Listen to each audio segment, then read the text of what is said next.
Bonjour, c'est Erika pour Nantez-vous TV et aujourd'hui nous sommes reçus par Goguette, un restaurant avec une ambiance un peu jazzy et j'ai la joie d'accueillir la sorcière Aglaya.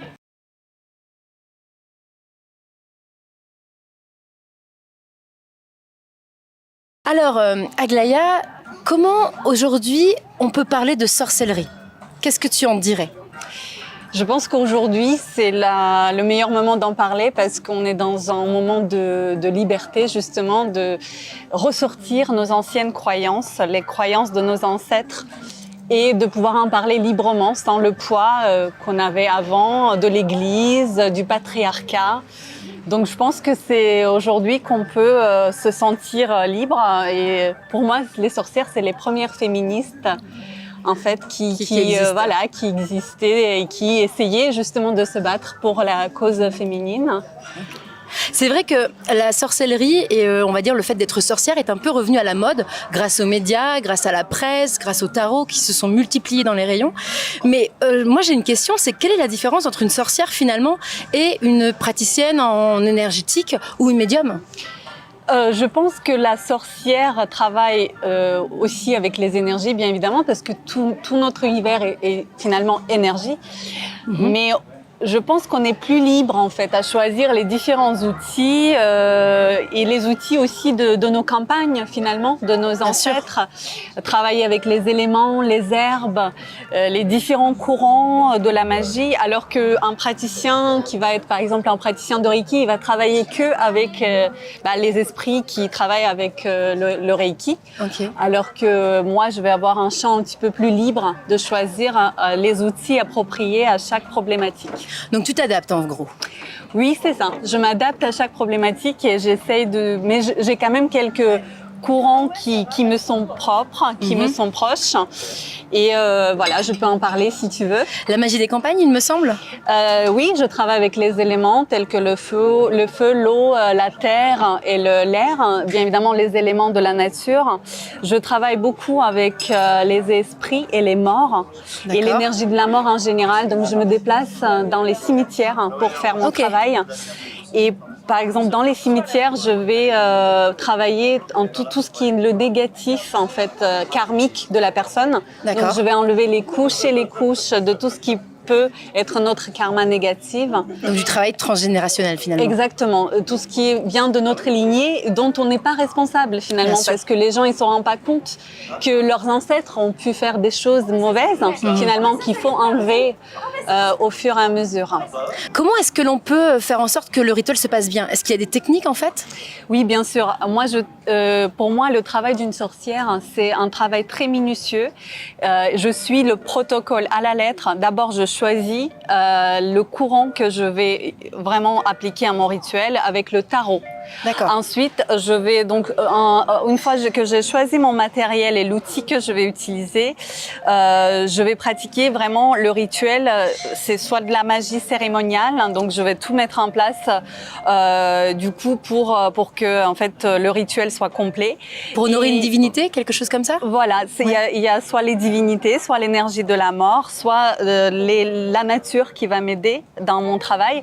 Et pour que le rituel se passe bien, il faut toujours que l'équilibre entre le praticien, la personne qui nous consulte et le divin soit respecté. C'est-à-dire que dans un échange, il faut toujours un moyen, un équivalent de paiement, du coup de l'énergie que la personne va apporter à la sorcière. Et la sorcière ensuite, avec les offrandes, va apporter aux divinités et aux esprits qui nous aident finalement. Bien sûr, pour trouver ce juste équilibre en fait finalement. C'est ça, parce que la loi de l'univers dans la magie, c'est là en fait on doit les respecter en fait finalement le plus parce que nous on doit être exemplaires en fait pour les gens, on doit être exemplaire aussi envers les dieux et les esprits qu'on sert et qui nous servent en fait aussi à comprendre les gens et à nous communiquer les choses que nous on est capable de divulguer. Donc on les sollicite pas pour rien. Alors du coup, il me vient une question, est-ce que n'importe qui peut pratiquer la magie? Je pense que s'intéresser à la magie et s'ouvrir spirituellement, c'est quelque chose qui est très louable pour n'importe qui. Par contre, travailler avec les gens et leur enlever tout le négatif, les aider à guérir dans tout ce qui est maladie, etc.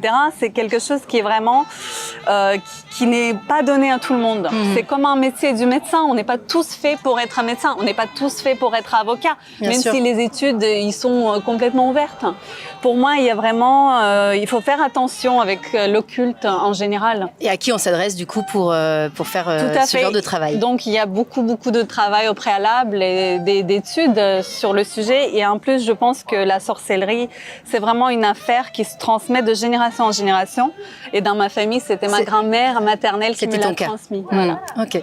Eh bien voilà, du coup, toi, tu proposes tes services en Loire-Atlantique, si je me trompe pas, et en Vendée, et également. En fait, c'est le monde entier, parce que je ne travaille que à distance. Donc je reçois les gens en visio aujourd'hui sur Internet. Aujourd'hui, heureusement, l'Internet nous permet ça, le numérique. Puis bien développé depuis le confinement, en effet. Oui, tout à fait. Et du coup, je ne me limite à aucun pays, aucune frontière. Et en plus, je pratique la sorcellerie slave, ce qui me permet d'avoir des gens, des patients qui viennent aussi des pays qui parlent ma langue, le russe. Bien sûr. Et je travaille donc sur photo et avec la projection astrale de la personne. Ça peut être n'importe quoi en fait, mais je travaille à distance en effet. Donc ça me permet d'être libre. Complètement. Finalement. Tout à l'heure, tu parlais d'outils. Donc justement, là, tu nous en as amené quelques-uns. Est-ce que tu peux nous les présenter? Et ben, c'est par exemple tout ce qui est art divinatoire et ça me sert pour aussi diagnostiquer le mal qui en fait, pour lequel la personne vient me voir. Donc là, il y a des cartes tarot qui sont vraiment spécialisées dans tout ce qui est diagnostiquer pourquoi la personne souffre et comment je peux enlever son mal. Oui, ça te donne un signe en fait, une direction. C'est comme un oracle tarot. Puis il y a pas mal de choses en fait assez sombres, on peut dire. Oui. Mais finalement, en fait, c'est l'intention qui compte en sorcellerie. Donc même si on est impressionné souvent par le côté sombre, notre cause et notre mission, c'est quand même d'apporter la lumière, d'apporter le bien aux gens. Là, par exemple, j'ai aussi, c'est comme une baguette magique finalement. Ouais. C'est aussi pour concentrer son intention quand on travaille. Tu en as plusieurs parce qu'elles ont une portée différente. Ça, je ne sais pas comment ça s'appelle en français, mais c'est pour en fait enfiler le fil. Ah oui, comme dans Cendrillon. Voilà. J'ai pareil, j'ai le nom qui m'échappe, mais oui, je vois très bien. Ça s'utilise beaucoup en magie slave, justement, parce qu'en fait, c'est avec ce mouvement répétitif de tourner le fil qu'on arrive en fait à concentrer notre énergie et notre intention. Bien sûr. Okay. Et bien évidemment, la boule de cristal qui est assez connue déjà. On voit vraiment des choses dedans? On peut voir des choses dedans, mais c'est vrai que aujourd'hui, je m'en sers plus pour la décoration parce que j'utilise plus le tarot en fait dans mes diagnostics. D'accord, c'est plus ton médium. Ça me permet juste aussi de me concentrer et de projeter un petit peu mon regard, mon énergie. Je comprends tout à fait. Et la tenue, ce que tu portes par exemple autour du cou ou même la couleur de ta robe, est-ce que ça a un lien aussi avec ta pratique? Souvent, nous portons du noir parce que le noir, ça contient toutes les couleurs, tout le spectre des couleurs et ça protège bien finalement. D'accord. Donc le noir peut remplacer la couleur qu'on a besoin dans un rituel si par exemple on n'a pas la couleur particulière parce que le noir contient déjà tout le spectre des couleurs. J'entends. Et le collier du coup? Ça c'est le totem de ma famille, ça c'est juste le bijou fantaisie, mais pour moi ça signifie beaucoup. Oui. C'est ma grand-mère qui m'a transmis ce totem et qui me protège notre lignée. Bien sûr, et en lien un peu avec la magie aussi. Bien évidemment, parce que c'est le hibou, c'est l'oiseau magique par excellence. Exactement. Aussi bien que le corbeau, qui m'indique beaucoup de choses pendant que je travaille. Les corbeaux, quand je sors, faire les offrandes aux entités et aux esprits.